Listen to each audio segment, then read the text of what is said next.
Récemment, j'ai échangé avec une résiliente de la communauté qui me demandait si c'était le bon moment d'acheter un bien immobilier.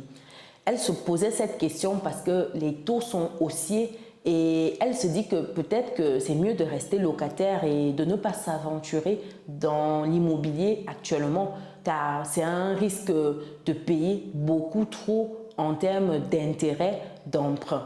Qu'est-ce que je pensais de cela? Aujourd'hui, je viens répondre à cette question pour que toi également, tu aies les mêmes informations pour te décider à te lancer ou non dans cette aventure immobilière. Donc, reste jusqu'à la fin de cette vidéo pour ne rien louper de la stratégie. On se dit à tout de suite.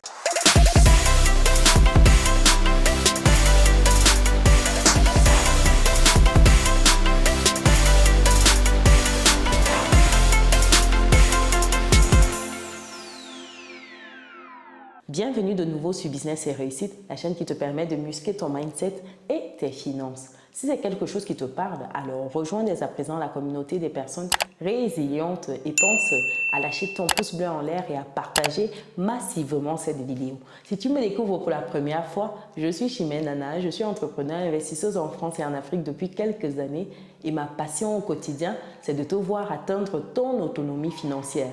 C'est dans ce sens que je donne la possibilité aux personnes qui souhaitent investir dans l'immobilier, acheter simplement leur résidence principale, de me contacter pour une session gratuite de quelques minutes. Donc si ça t'intéresse, je t'invite à bloquer ton créneau en allant dans le descriptif de cette vidéo ou en cliquant sur le lien qui est disponible dans le premier commentaire épinglé.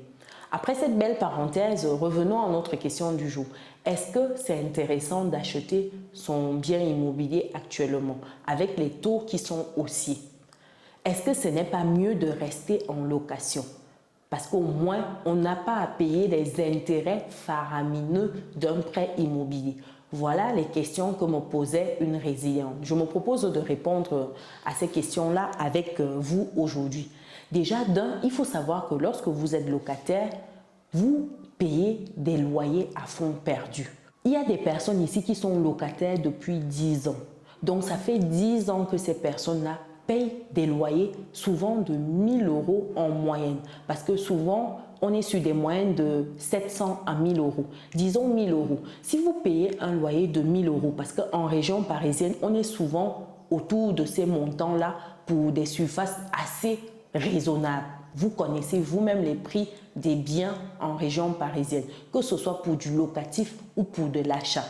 Donc, si vous payez 1 000 € par mois depuis 10 ans, ça veut dire qu'en une année, vous avez payé 12 000 € à votre propriétaire. En un an, ça veut dire que vous êtes à 120 000 €. Oui, en une année de loyer, vous êtes à 120 000 €. Question pour vous. Est-ce que ce n'est pas intéressant dans ces conditions-là de rembourser ces mensualités de prêt? Parce que dites-vous qu'au bout de 10 ans, avec 120 000 € jetés par les fenêtres, vous n'avez rien comme patrimoine. Au contraire, vous contribuez à ce que le propriétaire se constitue son patrimoine parce que c'est vous qui remboursez ces mensualités de prêt. C'est vous qui payez pour son prêt immo et chemin faisant, vous financez son train de vie. Avec vos 1 000 € cette fois-ci, est-ce que ce n'est pas mieux de rembourser votre mensualité de prêt? Même si vous remboursez les intérêts, et d'ailleurs vous allez rembourser les intérêts, au moins au bout de ces 10 années, vous serez potentiellement propriétaire d'un bien immobilier. Bien immobilier que vous pourrez transmettre à vos enfants. Ces enfants-là pourront hériter de ce bien immobilier-là et de commencer la vie déjà avec un certain minimum. Et vous, ça vous évite d'avoir à enrichir une autre personne. Je prends ce premier cas de figure dans l'optique où vous ne souhaitez pas investir. Vous voulez juste votre vie de famille tranquille, calme, avoir un toit sur votre tête. Dans ce contexte-là, autant mieux acheter votre résidence principale et ainsi ne pas payer des loyers à fonds perdus. Au bout de 10 ans, ça fait 120 000 € pour 1 000 € de loyer par mois. Au bout de 20 ans, vous êtes à 240 000 €, le prix d'une maison. Aussi simple que ça. C'est un calcul basique. Je ne veux pas rentrer dans le fait que oui, mais lorsque je paye mon loyer à 1 000 euros, si je devais rembourser un prêt, c'est sûr que pour les mêmes types de logements, ce ne serait pas 1 000 euros, ce serait peut-être 1 200, ce serait peut-être 1 300. Ok, même si c'est 1 200, 1 300, est-ce que ça ne vaut pas le coup à la fin d'une certaine période d'avoir un patrimoine qui se crée? Je ne parle même pas du fait que le bien va prendre de la valeur.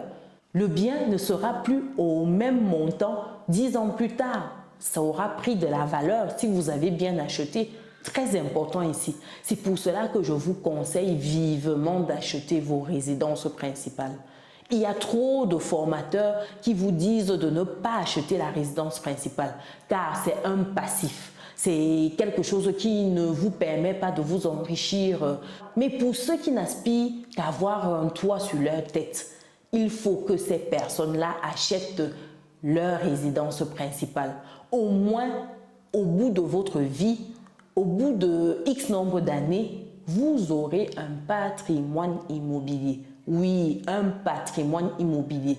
Maintenant, dans le deuxième cas de figure, pour les personnes qui aspirent à investir massivement dans l'immobilier, peut-être que vous n'allez pas commencer par votre résidence principale. Peut-être que pour vous, c'est mieux de commencer par un logement locatif afin de vous générer du cash flow tout de suite pour enchaîner avec un second logement locatif. Peut-être que pour vous, il faut commencer par la stratégie cash flow. Peut-être pour vous, il faut commencer par la stratégie achat-revente parce que ça va vous permettre tout de suite d'avoir des capitaux pour accélérer ce processus-là de création de richesse, création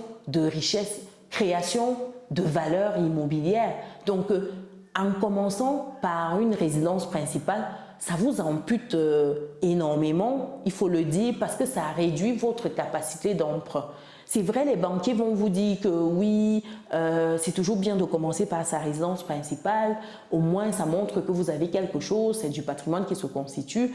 Oui, oui, mais sauf que quand vous achetez votre résidence principale, vous réduisez votre capacité d'emprunt.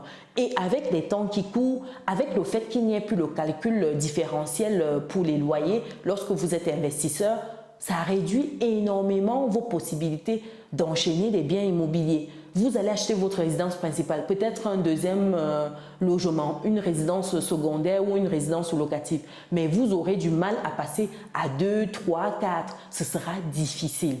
Beaucoup plus difficile qu'il y a quelques années. Mais est-ce que c'est une raison de ne pas acheter? Non, du tout. Ce n'est pas une raison. Et par rapport à la question, on va payer trop d'intérêts d'emprunt. Mais attendez un peu.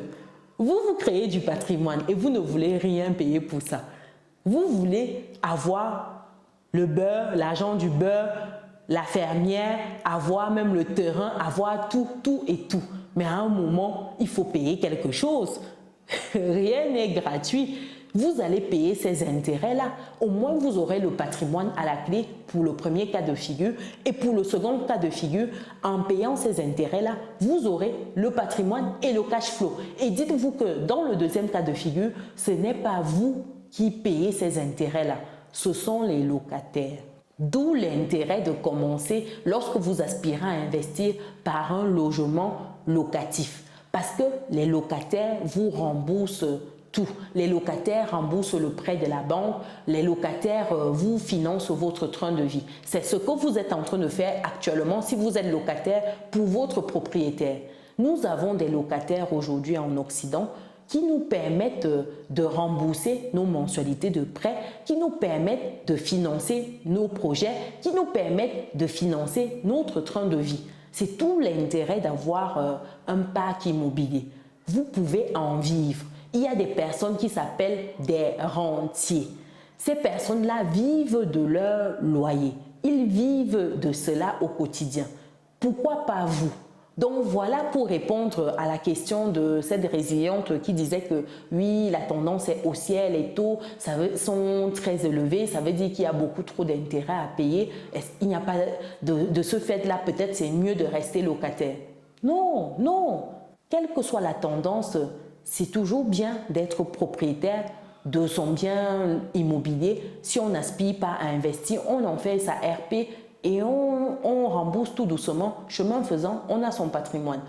Et sinon, si on aspire à être un investisseur immobilier, on commence par une résidence locative, on rembourse progressivement par le biais des locataires et on multiplie ses investissements. Aussi simple que ça. Donc voilà pour vous. Dites-moi dans les commentaires dans quelle posture vous vous trouvez aujourd'hui. Est-ce que vous êtes locataire ou propriétaire? Est-ce que vous avez déjà acheté votre résidence principale? Pourquoi vous n'achetez pas votre résidence principale si vous n'êtes pas encore propriétaire? Qu'est-ce qui vous empêche de devenir propriétaire aujourd'hui? Pour ceux qui sont déjà propriétaires de leur résidence principale, est-ce que vous avez un logement locatif? Est-ce que vous êtes plus dans la team je veux juste avoir un toit sur ma tête ou plus dans la team je veux avoir des revenus locatifs? Quelle que soit votre team aujourd'hui, vous pouvez bloquer un créneau avec moi pour qu'on parle de votre projet de résidence principale ou votre projet de résidence locative. Ça peut être un appartement, ça peut être un immeuble de rapport, ça peut être simplement une place de parking. Il y a plusieurs manières de débuter l'investissement immobilier. J'espère que cette vidéo vous a plu. Pensez à lâcher votre pouce bleu en l'air si c'est le cas. Partagez massivement car nous devons être nombreux dans la communauté à investir dans l'immobilier, à acheter nos résidences principales. Très important. Pour d'autres personnes qui recherchent des idées business, je vous invite à regarder les vidéos qui s'affichent actuellement à l'écran. Pour ceux qui souhaitent un coaching, un moment gratuitement avec moi pour parler d'immobilier, vous pouvez aller dans le descriptif de cette vidéo pour bloquer votre session. Nous, on se dit à très bientôt. Ciao!